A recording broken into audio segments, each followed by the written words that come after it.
Na ndugu zangu Waislamu, tukiendelea na kipande chetu hiki cha kumalizia ni kwamba utukufu wa mama yake al-Imamu Ali ni bibi ambaye alimlea mtume, pia ni mwanamke ambaye alimlea bwana mtume Muhammad sallallahu alaihi wasallam.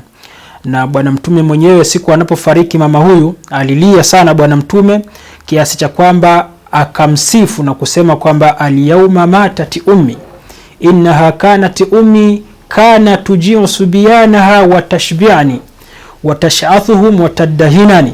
Anasema kwamba leo amekufa mama yangu. Hakika huyu mama yake Ali alikuwa ni mama yangu. Kwa sababu gani?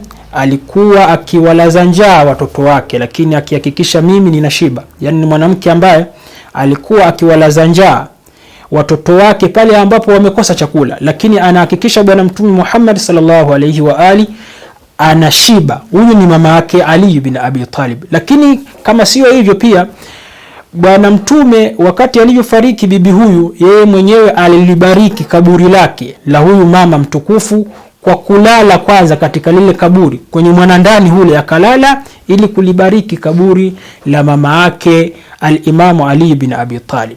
Huyu ni mama yake, lakini baba yake ni mtu ambaye tunasema ni muhami al-Islam, ni mtu aliyeuhami Uislamu, aliyeubeba Uislamu katika mabegani mwake, na akakataa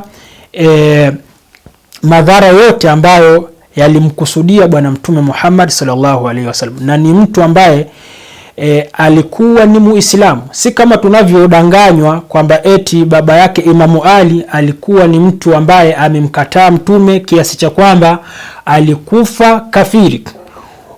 Huu ni uzushi uliopangwa na watu ili kumchafua al-Imamu Ali bin Abi Talib, kwa sababu walitafuta katika namna gani watamchafua Ali bin Abi Talib.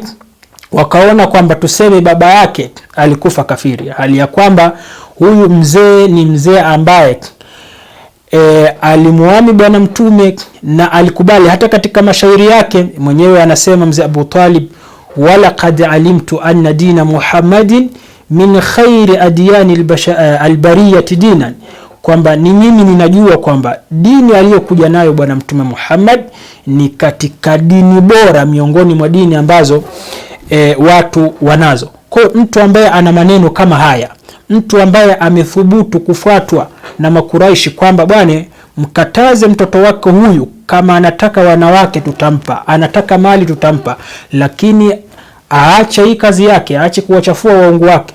Alivyomwambia bwana mtume akasemaje? Mimi siwezi nikaacha jambo hili, hata kama dunia nzima nitapewa mimi. Alimwambiaje? Alimwambia kwamba fanya kazi yako, mimi ninahakikisha hakuna madhara yatakao kupata. Huyu ni baba yake al-Imamu Ali bin Abi Talib, ambaye aliwekwa katika hisar, katika vikwazo miaka 3, wanakula majani katika Shib Abi Talib. Ni kwa sababu gani? Ni kwa sababu ya bwana mtume amekuja na Uislamu. Watu hawataki mafundisho ya Uislamu, watu hawataki Uislamu, yani Makuraishi, makafiri.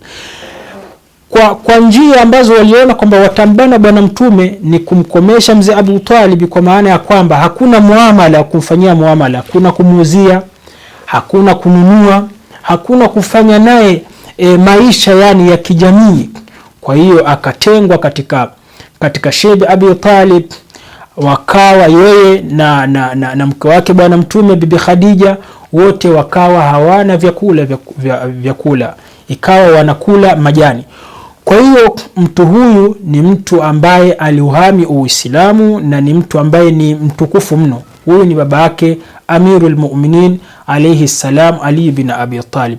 Kwa hivyo ndugu zangu Waislamu, tunaomba Mwenyezi Mungu kwa baraka za mtukufu huyu al-Imamu Ali katika mwezi huu wa Rajab, inshallah dua zenu zikubaliwe. Wassalamu alaikum wa rahmatullahi wa barakatuh.